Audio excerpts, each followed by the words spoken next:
Welcome to the latest episode. I was going to say exhibition. It's like the heat in the UK has just fried the two brain cells that I have left. I've just given up and gone home or something. Welcome to the latest episode of the Wellbeing Show. I've got a great guest, Nigel, who, although he doesn't sound like he does actually live across the pond. But he does sound like he should be living here with us, and I suspect he used to at one point. So welcome back electronically, if nothing else, Nigel. We'll jump into conversation just 1 second. Um, just to remind you, although it feels and looks live, that's the intention of it. It isn't. So don't call me during the show because you might get a grumpy old man saying, "Why are you calling me?" Which wouldn't be very helpful. Just do send me a message though. On my WhatsApp is 07506 319 745. And if you have messages for Nigel, I can certainly pass them on, or he may even give some contact details himself. We'll see. But that's all I need to say about that. Nigel, welcome. How are you doing? Thank you. Doing well and happy to be here and appreciate Great. you inviting me on the Oh, show. it's great to have you. Thanks for making the time. Really appreciate it. You're over in the US at the moment. Where are you? I'm actually in Vermont, though Okay. normally I live in Virginia. So we're here visiting friends on a farm for a few days. Do you only go to places in the US that begin with V? Is that your deal? You sometimes break Yeah, out of the V. yeah. No, we actually I we travel relatively little in the US. It's become a habit from the time I came to work here. It's mostly travel overseas. Is it? For many years that was work, and so somehow travel got associated with going abroad somewhere rather than exploring the US, which Yeah. is doesn't make too much sense, Well, the but US is extraordinary. We were talking about just for the recording, and I've been there many times. And I've actually driven across the center of US from east to west, and it's like a lot of different countries. It's not one country. yeah. It's Yeah. really diverse, and Like I was saying, it is much more diverse than it sometimes seems yeah, to the casual acquaintance, simply because the built living space looks so similar, particularly if you're driving the highways. It's the yeah, same fast food chains and same kind of architecture. yeah, But it's a an amalgam of an extraordinary number of quite local cultures. yeah, And it takes a long time to actually understand that, I think, living here and yeah. appreciating what those differences are and how to navigate them as well. And also the independence of mind that people really value their own individual rights and independence of mind. And there's good and bad things to that, but it is very different in that sense. It's sort of like quite intriguing space, I find, quite an intriguing space. And an interesting place to be at the moment, but we may get onto that later. But Mhm. something tells me that that's not where you grew up. I don't No, know what it is. Something's giving that away. no, yeah, what would that be now? So actually, I did not grow up in Britain. I grew up in Africa. Did you? Yeah, Wow. in Nyasaland, which is now Malawi, which Yeah. is a relatively small Central African country. Um, and that's because when I was born and was a small child in the 1950s, that was part of sort of the end stages of the British Empire. Sure. My dad was a colonial prosecutor in the Nyasaland government, so Okay. I grew up there till I was 8, and then, as was typical at that stage, at that period, I was then sent to England to boarding school. Sure. So I then spent 9 years in august British institutions of education, Right. and then went abroad again for on VSO to work as a teacher in Thailand, and then came back after that, went to university, and then after that left and really never came back, not by design, but by happenstance. So I came back to do a master's degree for a year and then thought I'd be working in Britain, but it turned out that the job I got was in the United States, and that's where I've stayed ever since. Yeah. I mean, that's an interesting story in and of its own right, and the whole thing of, yes, indeed, the Brits that were abroad as part of the government, etc. thought it best to send their children back to the UK for an education. It's a very familiar story to me. But I imagine as a child that was quite an interesting experience. So how did you experience it? I, I think it was a really bad experience for Hmm. me. It was traumatic. I mean, I don't use that lightly. No, no, I didn't want to put words in your mouth, but I was going to say that. I think it was, and Yeah. it really altered me. I had a very happy upbringing. My parents were they were basically caring and attentive. They themselves had a difficult relationship, but they did their best to keep that from me, and Yeah. they kind of gave me the best of themselves as best they could. So I was very happy at home, very confident little kid, naughty, all the normal stuff. And then um, it came time for me to be sent to a school. There were really no decent schools where we lived in Zomba in Malawi or Nyasaland. And I found myself one day suddenly they'd gone, and I was here at a prep school, and I had no idea leading up to that I would miss them the way I did, Hmm. and I missed them terribly, Yeah. and this persisted year after year, um, to the point where I missed them so much, and it was such a futile process because it never yielded me going back home that something burned out of me by the Sure. age of 15 or 16. And at a certain level, I couldn't care for them really anymore. Yeah. So, that's not the greatest experience to have with your parents No, not at all. I mean, throughout your life. there's often stories about those communities abroad, and particularly the ones who are part of colonial institutions and issues around problems of settling in a very insular community, very protected communities, lots of alcohol involved, and those types of things. Is that familiar to you as a story?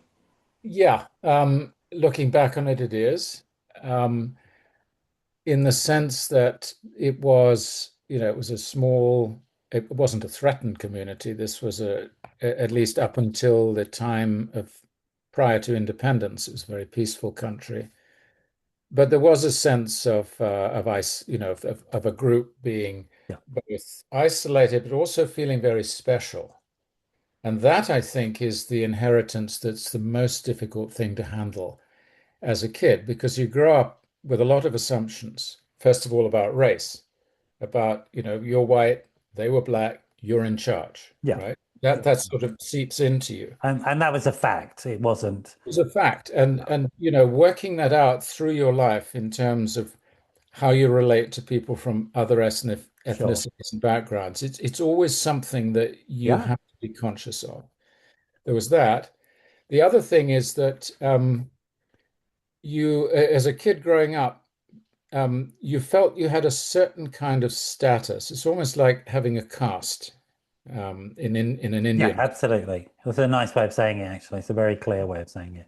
When you come back to England, you kind of you lose your caste, Yeah, right? You travel across as the Hindus would say, about across the Kalopani, which is the black water, yeah, and through that process lose your caste and your identity. sure, So there was a bit of that going on.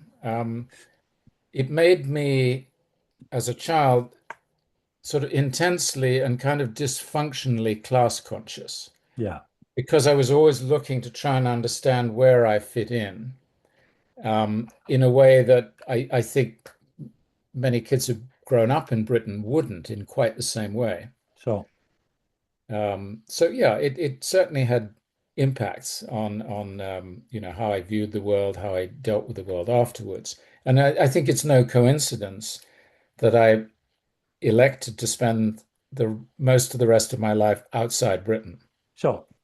And I can see that. I'm just thinking also there is a sense, having met a lot of people who went to the type of school you were sent to, that one of the things that those schools do is inculcate a sense of entitlement and separation and superiority anyway. Yeah, And they are can be or maybe not so much today, but certainly in those times, were very cold. And setting you up, you were supposed to achieve certain things, and there wasn't much in terms of like loving attachment. I think these days, those schools would try to set up more attachment-based processes. I'm sure you know what I mean by that, but Yeah, I do. Yeah. And so the first school I went to, a place called Walhampton, the prep school, mhm. down in Lymington on the south coast. That was a very enlightened place. Okay, And there was a real attempt to, look after the kids that were there. For me, it was overwhelmed by the fact that my parents weren't there, but yeah, it was a good school. I then went to Sherborne as public school, and that was a completely different place. That was a sure, cold, authoritarian, running by a set of rules that might have made some sense 50 or 100 years before, sure, but which were really detached from reality. Part of the whole purpose being to distinguish you from the working class community that we lived in and the sure, town that sure. the school was located in. My reaction to that was I just found the whole thing bizarre and essentially outrageous.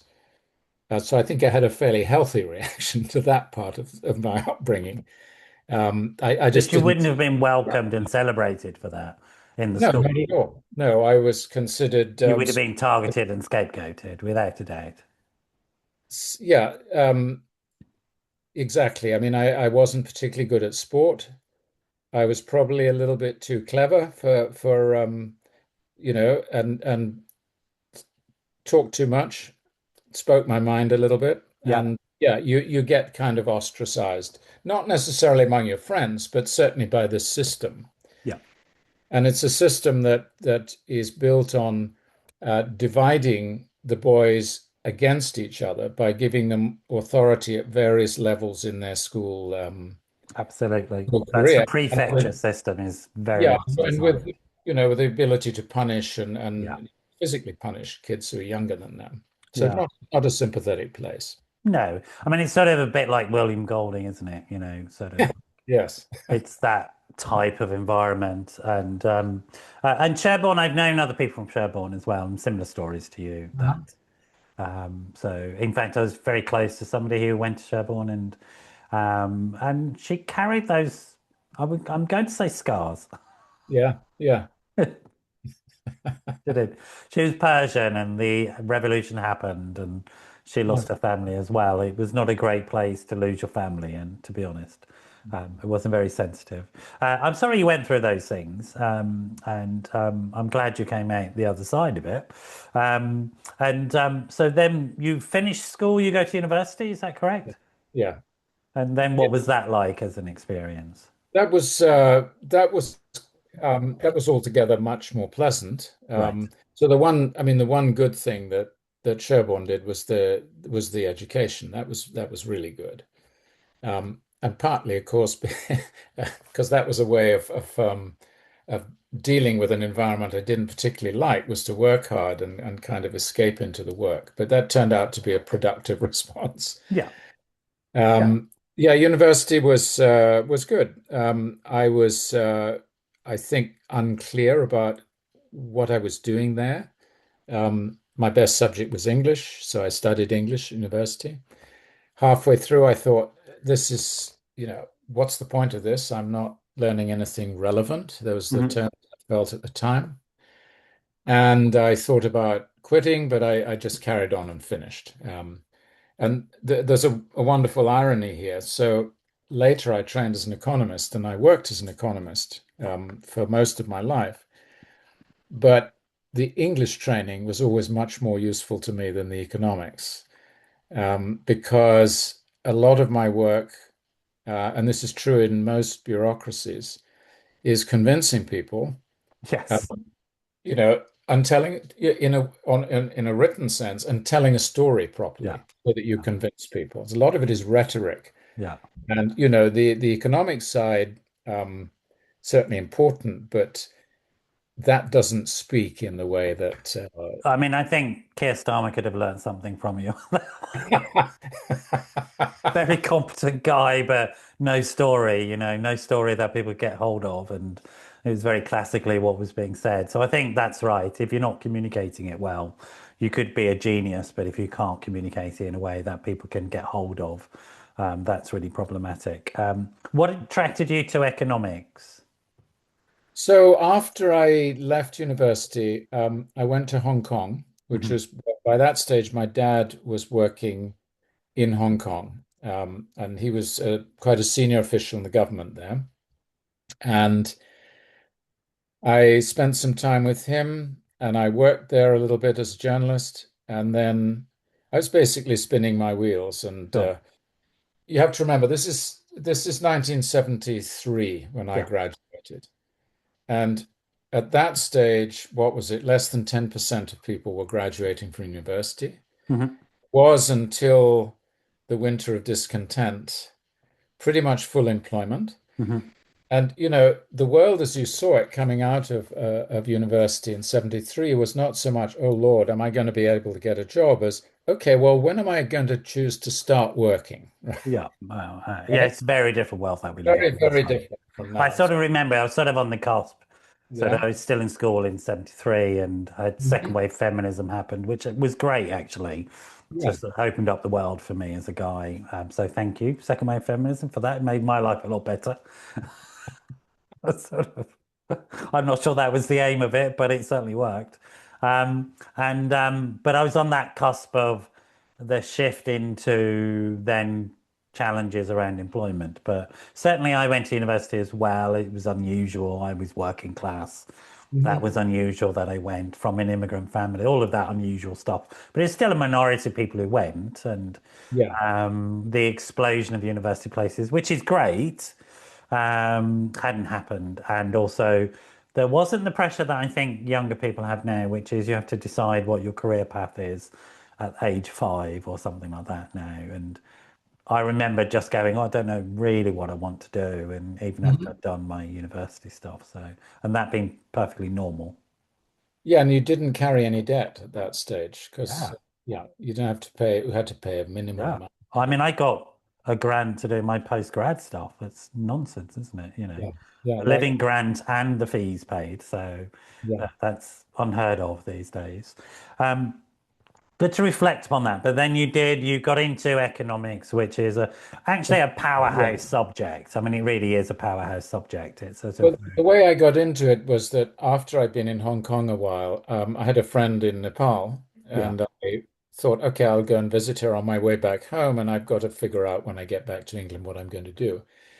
And I ended up spending a couple of years in Nepal, working in a small medical charity um, in the eastern hills of the country. And so that was development work essentially. And I then thought, okay, if I'm going to carry on doing stuff like this that I really enjoyed, yeah, I'm going to need to get a qualification. So that's when I decided to go back and get a postgraduate economics diploma. yeah. That's how And that. And then there's some sort of then move into quite significant positions in World Bank and stuff like that. I'm sure you didn't just walk into that. So do take us through that process how you got to that Yeah, position. well, that was, again, it was a lot of luck involved here, Yeah, because I had by that stage the VSO experience, and then I had 3 years of experience of field work in Nepal, and I applied for um, what was used to be called, what was called the Young Professionals Program in the World Bank, which you had to be under 31 to qualify. So most of the people that they take in are PhDs in economics, or very highly qualified academic in academic terms. I was certainly not. I had kind of the minimum qualification, okay. but it just happened that year um, they were looking for people with field experience, and I had a fair amount of that, and that's why I got selected. Um, so I ended up spending 30 years there. I worked initially as an economist for 5 years in East Africa in agriculture, Yeah, um, based some of that time in Nairobi.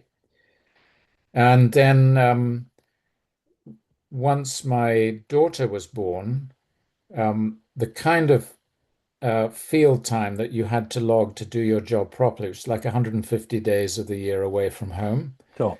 This just didn't work in terms of having a young daughter. So I moved into the sort of economic planning and programming side of the World Bank, and then threw that into various management positions over time. And your desire to be available for your daughter as a father, was that influenced by your experience as a child and that abandonment, and you were like, I'm not going to repeat that? Or was it that conscious or not? It wasn't conscious, but it seems plausible. Right. And I could see that a lot of my colleagues were not spending any time at I was going to home. say, because Yeah. that's unusual for guys of your age and Yeah. your position to make that decision. It's still unusual for men to put their career to adapt their career for their parenting obligation. Adapted it, but a question that I always ask myself now is, did I adapt it enough? I think that the reason that we're talking today comes from the book that I wrote about Yeah, my wife and my daughter, um, both of whom are dead now. yeah, They both suffered from bipolar disorder. yeah. My daughter died just before she was 25. My Wow. wife, she That's was very young. Wow. very young. Very young. And I'm sure this will be familiar to anybody who has lost somebody close to them Hmm. for whom they felt very much responsible. Mm. You're always going to think, and I think it's a legitimate thing to think, that you didn't do everything you could have Yeah, to help them or save them or however you like to put it. sure. At one level, I know that you actually can't save people. They have to save themselves, Well, that's a principally. cognitive understanding. Yeah, It's a That's right. That's very well put. It's a cognitive understanding, but emotionally, that's not how you feel. absolutely. Of course not. Of You course. know, any of us who have kids, we screw up every day with our kids, Yes. and we berate ourselves, or we ought to berate ourselves where it's appropriate. But then the next day dawns and you start again, Yeah. and you can lose that. There's But always a second chance unless something exactly, intervenes. That's yeah. right. But then when someone dies, Sure. and so naturally your feelings of inadequacy or regret about things you did or didn't do, they tend to lodge much harder as a result of that. So when did for both your wife and your daughter, when did these illnesses emerge? With your wife, did you know all along, or was it with your daughter? It was clearly early onset. So I imagine her late teens, early 20s. Yes. So in my wife's case, when I first met her, she was Iranian, and we met in London at the end of the 70s. She was going backwards and forwards to Iran to help her father, who had a business there and was going through all the travails of the Islamic Revolution and Yeah. survived. Um, she actually warned me before um, before we got married. Um, she said, I don't think you understand what you're taking on here. She said, I'm depressed. Do you really understand what that means? And I said, well, I sort of do, yeah. Hmm.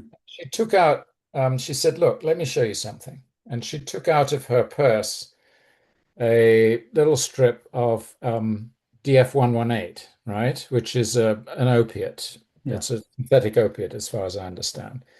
And she said, do you know what these are? And I said, well, no, not really. She said, look, if you have a toothache, you're going to take one of these and you're probably going to get high. She said, I take 10 of these a day. It's the only thing that I can do to deal with my depression. Okay. And she said, you don't want to be around me. It's not going to be good for you. Mm. But at the same time, I it wasn't that I wasn't listening to her. I could see that she actually was trying, this was her being gallant, right? She actually did want to marry me, But but she also was yeah, felt rotten about imposing yeah, herself upon you. Yeah, that's yeah. And but I sensed that, well, I thought, well, there can't be anything that we can't sort out. Why not? yeah. On reflection, that's a naive statement, Of obviously, course. because you can't cure bipolar. No, it's very naive. And I think we're going back here to the end of the 70s. I think there's much less commonly known about depression in the common culture than is the case now, Yeah, though I still think many people don't really understand it. sure. They certainly don't understand the difference between illness and what's an apparent bad behavior. Yeah, And even if they do, they react to their apparent bad behavior yeah, much more readily to the knowledge of the illness. yeah. So she was very seriously ill if she's taken that much of Yeah. medication, very seriously ill. So, And her way of she tried all kinds of things. Nothing seemed to work. Um, she drank a lot. Um, I don't know to this day the extent to which her own self-medication interrupted the benign effects of anything else, or the extent to which nothing worked and this was the only remedy left to her. it's That, an interesting question. I don't think we do know, to be honest. I mean, certainly, if you look at some of the early literature of things like Alcoholics Anonymous, they describe conditions like this, which is often described as cyclothymia, which is another form of bipolar. And so it does seem that people were trying to medicate prior to having appropriate medications available. And certainly, depressive pain, often people will treat it with painkillers yeah, because emotional pain and physical pain, same receptors, same thing happening. And that type of synthetic opiate is a standard, or opiates in general, is a standard attempt by people to self-medicate pain. yeah, Because of, but obviously, as you know, I'm teaching you to suck eggs here, but opiates are also dependency forming, yes, and very much so. and Yeah, they lose effect over time because of that. So that has its own problems. yeah, So I just want to say that clearly to people listening. So alcohol and opiates are dependency forming. They will stop working even if they do temporarily. They will stop working. Your receptors will defend themselves against overuse. And you can get into a very vicious cycle with these things. So, if anybody's listening, you do need to get appropriate medical advice if you're self-medicating on any medication whatsoever. Get help soon. And certainly the treatment for bipolar, which is a very serious mental health condition, has improved. There are treatments. There are many new modern treatments for it. So again, if somebody's listening, I would advise you not to give up hope that there is sort of help out there. So yeah. that's your wife. You knew sort of going into it. She tried to warn you off, but that somehow, I'm guessing, was a bit more attractive in some ways. You were like, right, I can sort this out, maybe. I haven't thought of it like that, but possibly so. Yes. Okay. And I again, I wonder about that process of, there's something about your parents didn't seem to love you enough to rescue you, and that type of thing, whether there's some sort of motivation there. I'm going to fix this Could sort well of. be. Yeah, it might well have been the case. Right, right. Okay.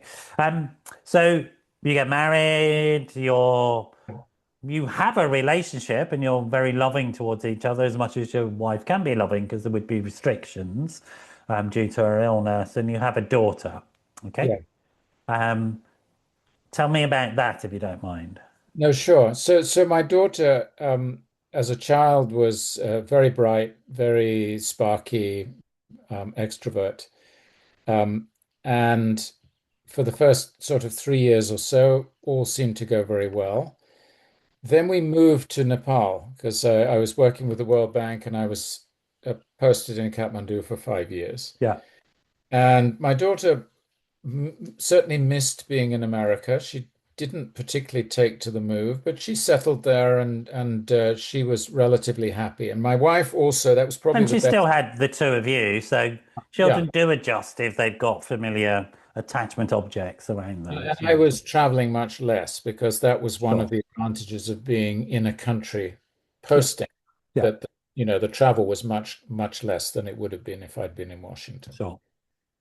My wife got very involved with Tibetan Buddhism in Nepal, and Okay. that appeared to help. That was the happiest period of our marriage, were the 5 years that we were there.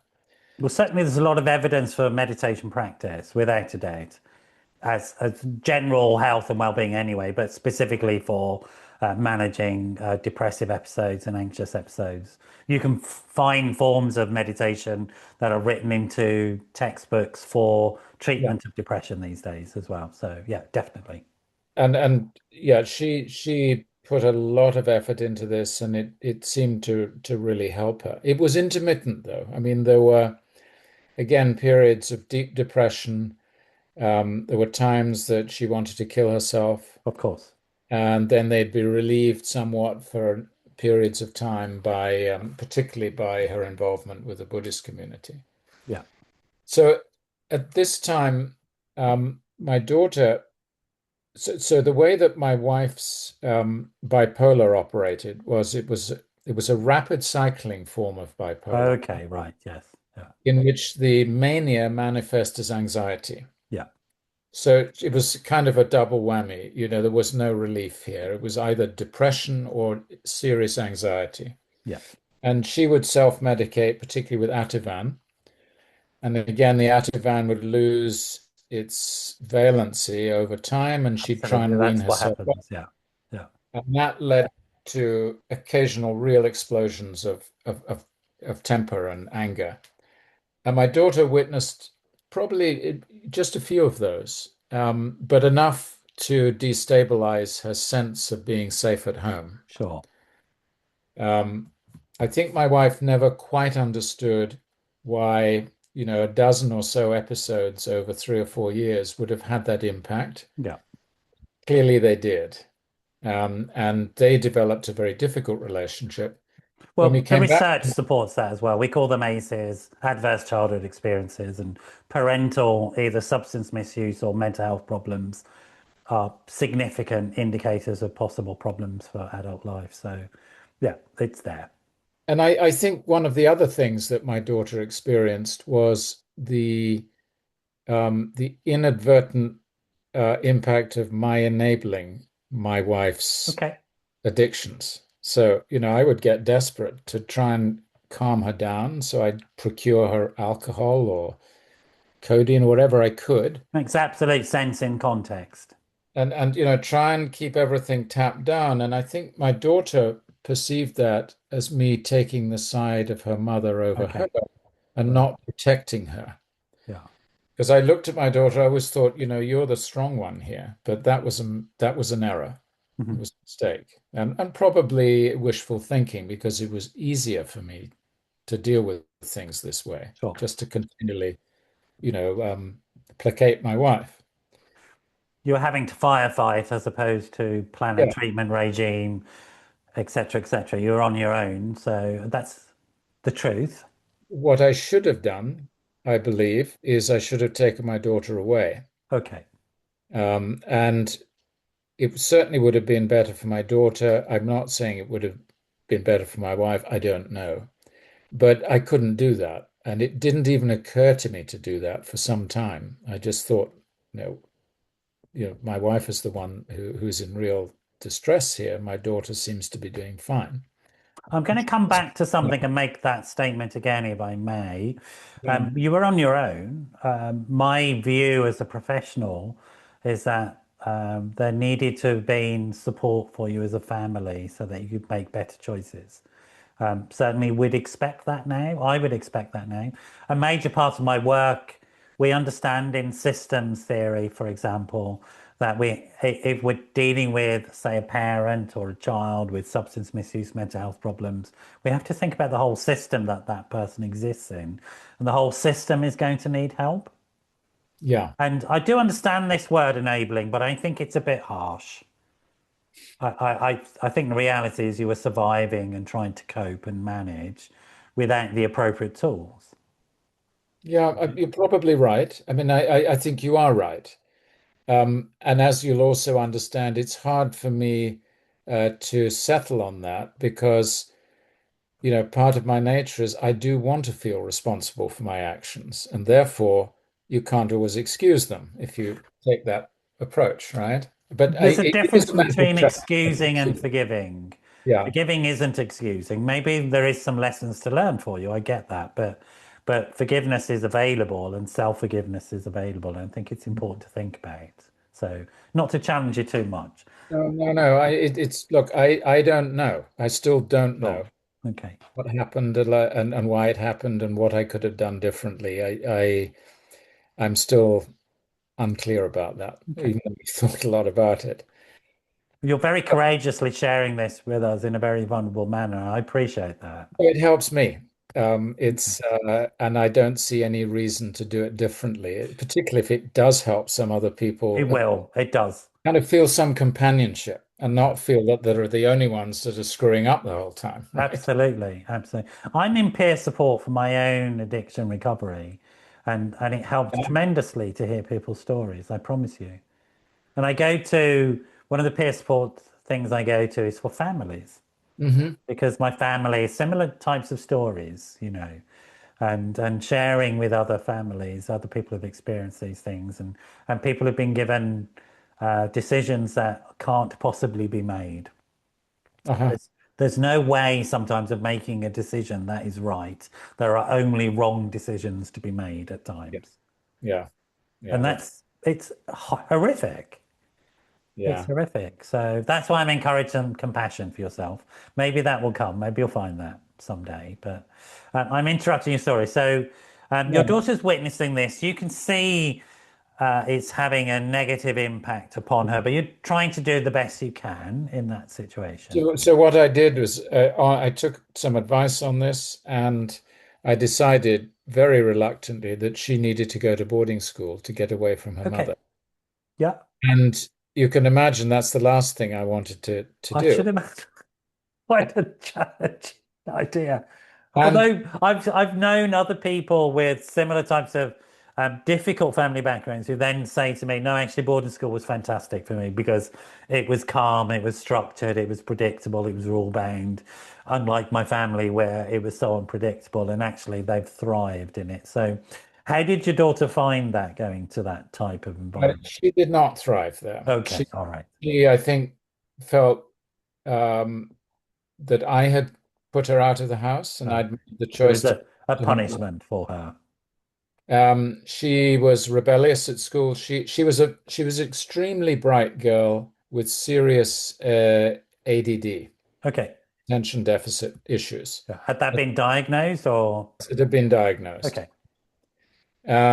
So at school for her, and I'm sure you know how this works. If you are bright, but you're kind of not that functional in a classroom situation, you feel intensely humiliated because you can see, first of all, how others regard you, and also that you are failing in terms of your own expectations of what you can achieve. So it's a bad experience. Yeah.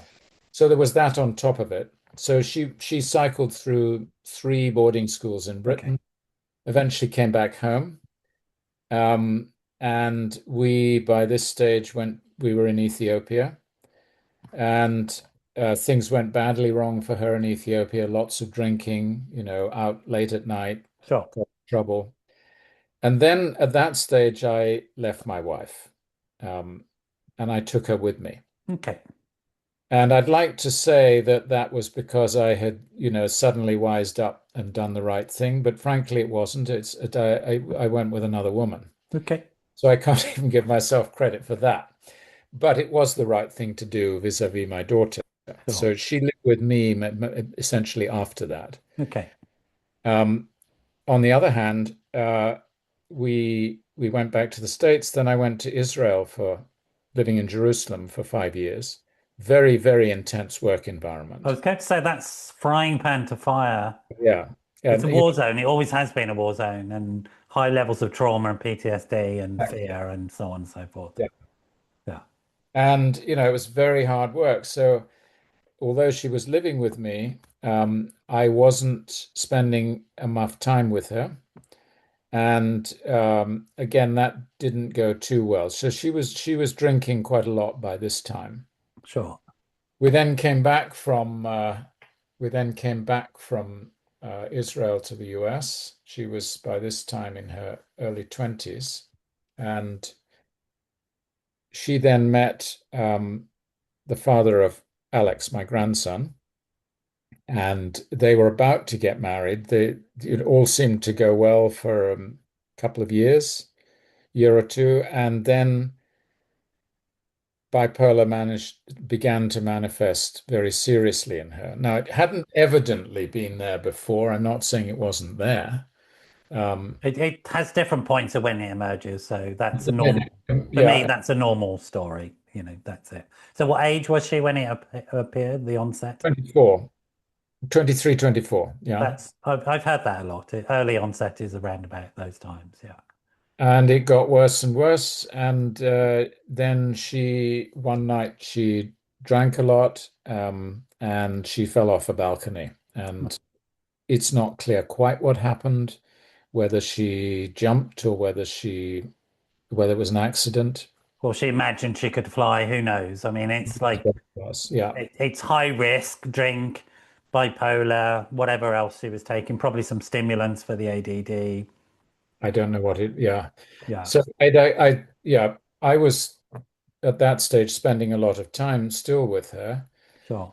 Um, but then she died, and then she left um, a highly distraught boyfriend, about to be husband, Yeah, and of course a son who is only 2.5. right. And at that stage, I was coming to the end of my World Bank career. Mhm. So, going to take a minute to decompress. It's Yeah, such a story. It's such a story. I want to check in with you. I want to check in with people listening and how people might be feeling.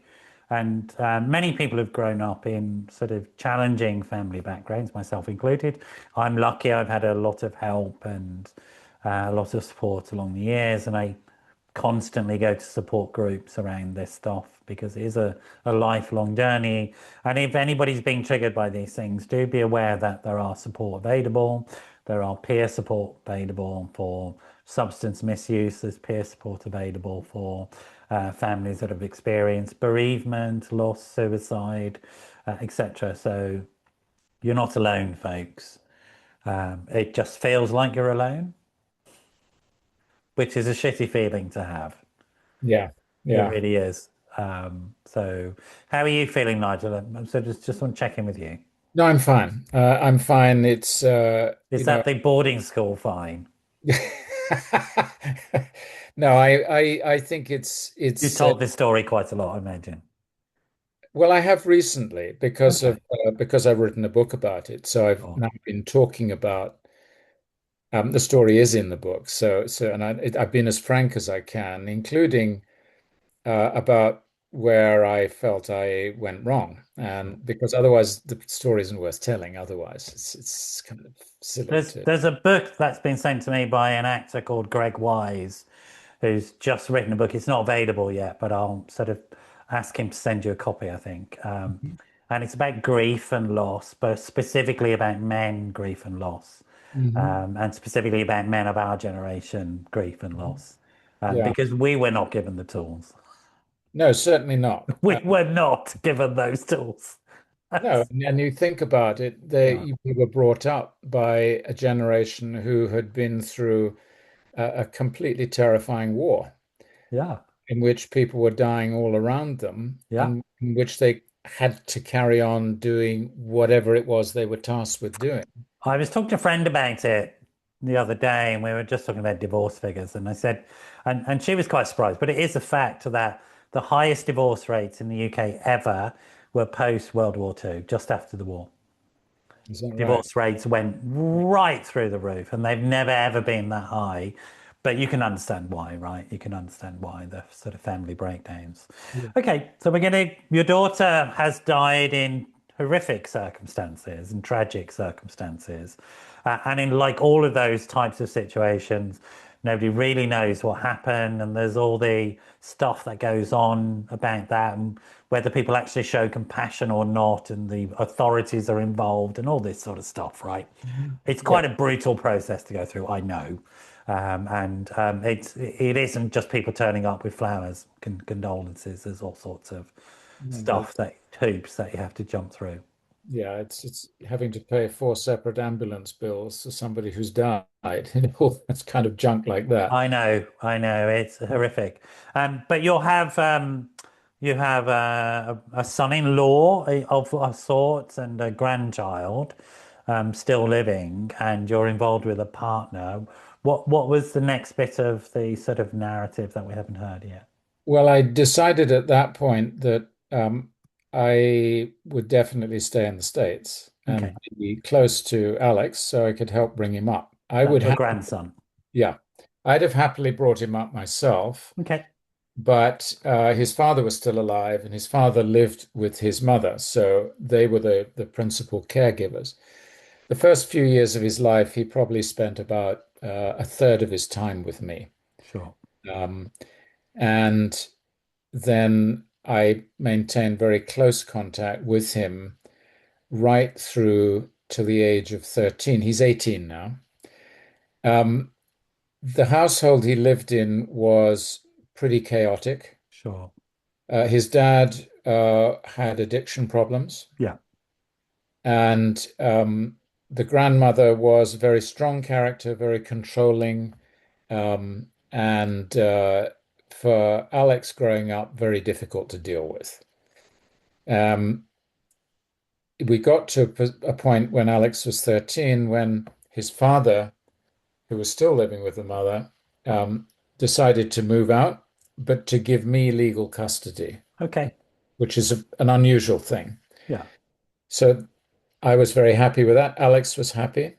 So he came to live with us. And then very shortly after that, his father died, okay, completely unconnected with this, yeah, and an accident, quite clearly an accident. sure.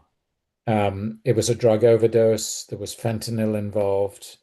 Um, I see no reason to think it was anything but an accident. But again, this poor kid, that's just, very difficult. So he's lost both his parents, Yeah, and he's had a pretty rollicking upbringing in terms of the home dynamics sure. where he's been.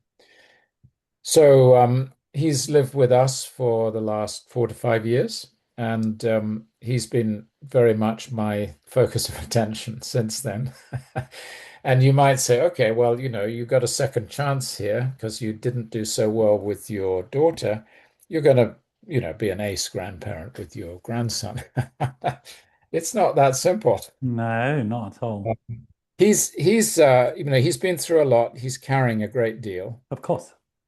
He's very tough, and the that's how he elects to deal with the difficulties in his life is to demonstrate strength. And along with that strength is tremendous stubbornness. It's been a ride. So, I mean, teenage boys are always going to be an amusing thing to deal with. When you're doing it in I'm your not sure I 70s, was that amusing as a teenager. you're doing it in your 70s, you can't quite compete with the level of That's right. energy, Yes. right? But we've got through it, and he's a good kid. And I have remarried since. So if we go back to my wife, she died 4 years after my daughter died. So when Sure. my daughter died, my wife and I had not been totally estranged. We'd certainly kept in touch, but we Sure. became much closer again. She came to the States several times to visit Alex, her grandson. But then she died in London of I think again an inadvertent overdose or Okay, a wrong admixture of chemicals. Let's put it that way. sure. Uh, and It's highly risky mixing alcohol with anything, to be honest. It's sort of, it's really serious so, complication. yeah. So she died, and yeah. So well, of course, then Alex, I think, was not particularly affected by that. He didn't know her that well. I think the notion of people dropping like flies around him is not a good one for him. He's seen a bit too much of that. So Sure. these deaths probably affect him in ways that aren't apparent to me and perhaps to him.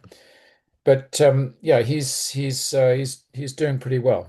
Good. He's Good. just finishing high school this month, and he's working full time, and he's yeah, he's moving on. Good. And here you are, and how are you doing? Well, my life is, in many ways, I've had a very blessed life. I've had many advantages. I had good, sane parents. I had a comfortable upbringing. I had a great education. I had a wonderful job life. Hmm. Um, my first marriage was very difficult.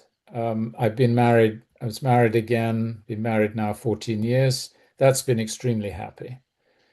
So, there are many, many good things in my life. I found post-retirement life extremely satisfying. I worked as a consultant for a while. I write a lot now.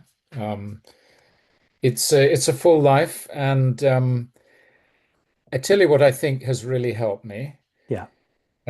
because I think when you have lost loved ones, um, so within a 4-year period, both my parents also died in that period. So and there are many regrets and many um, the sense that you could have and you should have done more than you did, and then wondering why you didn't do more and Yeah. trying to figure out where your culpability lies as Yeah. opposed to where it doesn't lie.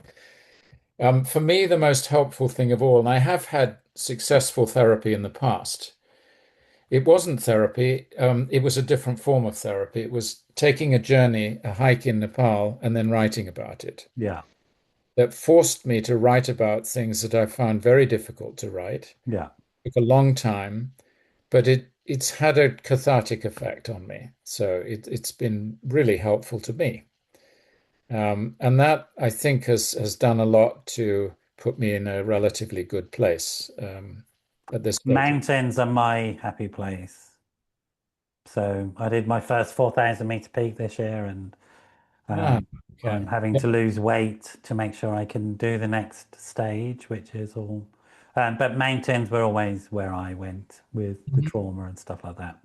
There's something about that space where it just seems to be able to, I become small in a way that I really want, Yeah, yeah, you know? Being small is quite nice for me. yes, yes. Yeah, it does that to you. You are, and the things are reduced if you're hiking long distance or long periods of time. They're reduced to some fairly basic That's things that you right. That's have. right. That's right. And the mind clears. There's a great group. I want to shout out to them today called Mountains for Mental Health. The founder has come on here several times, and he takes people around mountains in the UK as part of that sort of growth in their mental health and dealing with mental illness and so on. So you're not in bad company there, Nigel, at all. We do have to finish, unfortunately. It's been, I mean, like, I'm going to spend some time processing what I've sort of gained from you today, and thinking about it and feeling it. Tell me again the name of your book, The book is called The Leopard and the Moon. The Uh, Leopard and the Moon. And why did you choose that title? What's the significance of it? so, yeah, the leopard is a reference to a book by Peter Matheson called The Snow Leopard, which he Yeah, wrote in the late 70s. And I followed his track. That was And he was actually searching for something that he never found. So this very elusive symbol of a quest, which was the leopard, the Mm. snow leopard. And the moon is a reference to the day that my daughter died. She died on the night of a full moon. And so for me, the full moon is always a reminder of her. And quite by coincidence, um, I went to the monastery that it was Peter Matheson's destination, and we stayed there several days over the night of the full moon.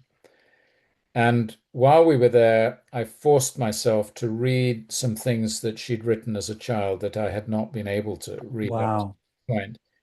And in the night, there was this strange noise, which I had never heard before. And I asked my guide what it was, and he said, "Oh, jackal, sir, jackal." And I thought, okay, jackal. But I came back to the States and was watching David Attenborough's Planet Earth 2, and there's a section called Mountains. And it starts with very rare shots of a snow leopard and a snow leopard calling. And it's absolutely unmistakable noise. And that And was that was it. that was Oh, wow. amazing, huh? That's What a- extraordinary. Yeah. What a place to stop. We're going to stop there. Thank you so much, Nigel. Thank you. And you've been very helpful to me as well. I really appreciate Uh, talking. Thank you. Same Thank you. here. Thank you. Really, really inspiring stuff. Sorry, that's a really cliched word. It is, though. You are. Sometimes we get to stand on the shoulders of giants. Well, that's Sometimes we get that gift. So thank you. Um, Folks, I hope you've been touched. If you have been touched in a way that's activated difficult feelings, I just want to remind you this is a video. You can stop it and pause and breathe and take your time. This doesn't have to have consumed in one go, and there is help out there. So reach out, talk to your friends. If it's brought up feelings of self-harm, Samaritans in the UK. I'm not quite sure what it would be in the US, but certainly in the UK, you would contact the Samaritans and have a chat with them. But don't bottle it up inside wherever you do.